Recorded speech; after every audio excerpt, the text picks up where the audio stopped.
Guys నేనైతే మా పొలం దగ్గర నీళ్ళు కడుతున్నాను పొలానికి. సో మా పొలం సైడ్ నుంచి వీళ్ళు చేపలు పట్టడానికి వెళ్తున్నారు. మొత్తం నలుగురు అయితే వెళ్తున్నారు. వాళ్ళు ఎలా పడతారు, ఏం చేస్తారు అనేది చూడడానికి నేను కూడా వాళ్ళతో పాటు వెళ్ళాను. సో గాలాలతో చేపలు పట్టడం ఎలా, చేపలు పట్టడం ఇంట్రెస్ట్ ఉన్న వాళ్ళు ఈ వీడియోని ఎండ్ వరకు చూడండి. సో ఇలాంటి మరిన్ని నేచురల్ వీడియోస్ కోసం మన ఛానల్ అయితే సబ్స్క్రైబ్ చేసేయండి. ఇప్పుడైతే చేపలు పట్టడానికి ఒక గుంట దగ్గరికి అయితే వచ్చేసాము. ఓకే, మా ఫిషర్ మ్యాన్ అయితే గాలాన్ని రెడీ చేసుకున్నాడు. ఇప్పుడైతే గాలం వేయడం జరిగింది. సో చేపలు పడతాయో పడవో సస్పెన్స్, వెయిట్ అండ్ వాచ్. చేప పడిందా లేదా అని తెలుసుకోవడం ఎలా అనే డౌట్ అయితే రావచ్చు. గాలంకి అయితే ఒక ముళ్ళు అనేది ఉంటుంది అనమాట. చివరిలో మధ్యలో ఒక బెండ్ ఉంటుంది. గాలం ముళ్ళకైతే ఒక ఎరని వేసి నీళ్ళలోకి అయితే గాలాన్ని విసురుతాము. ఆ ఎరని పట్టుకోవడానికి వచ్చిన చేప ఆ ముళ్ళుకి చిక్కుకోవడంతో చేప బరువు వల్ల నేలపైన ఉన్న బెండు లోపలికైతే మునుగుతుంది. బెండు నీళ్ళలో మునిగిందంటే చేప చిక్కుకుందని. ఓకే, చాలా సోపు నుంచి అయితే ట్రై చేస్తున్నాము. ఒక్క చేప అంటే ఒక్క చేప కూడా పడలేదు. మేము వచ్చి 1 అవర్ అవుతున్న ఒక్క చేప అంటే ఒక్క చేప కూడా పడలేదు.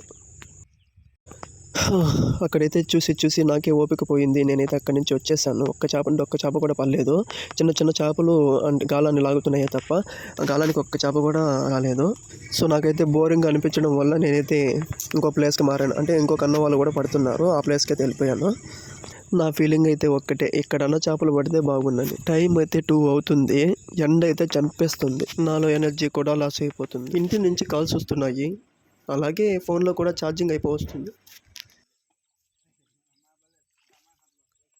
ఓకే, ఫైనలీ మాకైతే ఇప్పుడు ఒక చేప పడింది. సో ఇప్పుడైతే మాకు ఒక హోప్ అనేది వచ్చిందన్నమాట. ఇంకా నుంచి అయినా మంచిగా చేపలు పడతాయని. ఇంత సోపు నుంచి వెయిట్ చేసి ఇప్పుడు ఒక చేప పడింది. కానీ ఒక చేపతో పాటు ఒక మ్యాజిక్ కూడా జరిగింది. ఏంటో తెలుసా? ఇక్కడ ఇద్దరికి ఒకేసారి చేపలు పడ్డాయి. చూడండి, ఇద్దరు ఒకేసారి కవర్లో వేస్తున్నారు. నాకైతే మాట్లాడడానికి కూడా ఎనర్జీ లేదు. సో అందుకే ఇంత డల్గా మాట్లాడుతున్నా.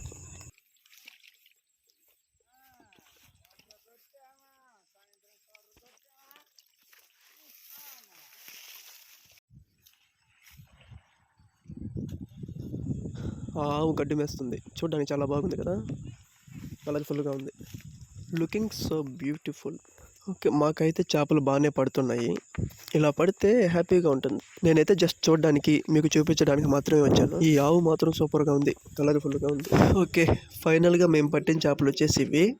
మా కష్టానికి ఫలితం అన్న. ఓకే గైస్, ఇంత సోపు ఎండలో కష్టపడి ఇదంతా మీకు చూపించినందుకు మీ నుంచి కోరేది ఒక లైక్ మాత్రమే.